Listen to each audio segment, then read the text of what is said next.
আসসালামু আলাইকুম, সবাই কেমন আছেন? আবার চলে আসলাম নতুন একটা ভিডিও নিয়ে। ভিডিওটা যদি সবার কাছে একটু ভালো লেগে থাকে প্লিজ একটু লাইক কমেন্ট দিয়ে পাশে থাকবেন। এই যে আমি ডাল রান্না করে নিতেছি, মসুর ডাল ধনিয়া পাতা দিয়ে আর টমেটো দিয়ে।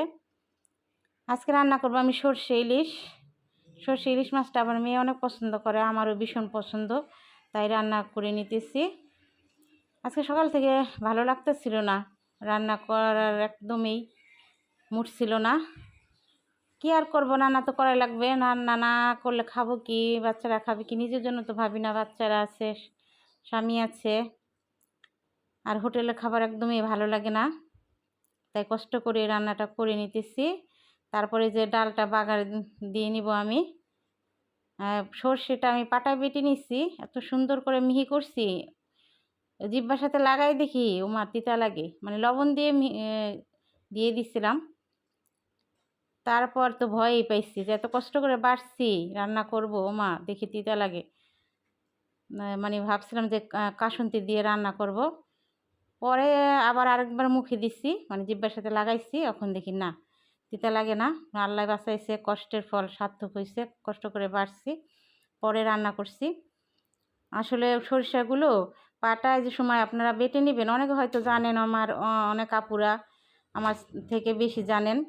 আবার যারা না জানেন, নতুন আপুরা যাদের নতুন বিয়ে হয়েছে, সরিষা বাটা যে সময় বাটবেন পাটায়, ওই সময় একটু লবণ মিক্স করে বাটবেন, দেখবেন তিতাটা কম লাগবে, তিতা লাগবে না। আর এই সর্ষেটা আমার অনেক দিনের আগের, আমার শাশুড়ি অনেক দিন আগে আনছিল, তো ওই সর্ষেটা সুন্দর করে আমি আবার রেখে দিছিলাম। তারপরে এই যে আমি পেঁয়াজ বাটা জিরা বাটা দিয়ে সুন্দর করে কষিয়ে, তারপর একটু পানি দিয়ে, তারপরে যে আমি সরষে বাটাটা দিয়ে সুন্দর করে একটু কষিয়ে নিলাম। তারপর হলুদের গুঁড়া মরিচের গুঁড়া দিলাম সুন্দর করে, দিয়ে ভালো করে একটু কষিয়ে নিতেছি। আসলে সর্ষে ইলিশের মধ্যে একটু গুঁড়া মরিচের ঝালটা একটু কম দিতে হয়, কাঁচামরিচের ঝাল দিলে বেশি ভালো লাগে। হালকা একটু গুঁড়ামরিচের ঝাল দিছি, গুঁড়ামরিচ দিছি, তো ভালো করে একটু কষিয়ে নিতেছি সুন্দর করে। এত মজা হয়েছে, আমার কাছে অনেক ভালো লাগছে খেতে। তারপরে যে আমি মাছগুলো একে একে দিয়ে দিলাম সুন্দর করে, হালকাভাবে আমি একটু কষিয়ে, তারপর একটু ঝোলের জন্য আমি পানি দিয়ে দিব। একেবারে শুকনো করব না, একেবারে পাতলা ঝোলও বানাবো না, মানে হালকা মাখা মাখা করব।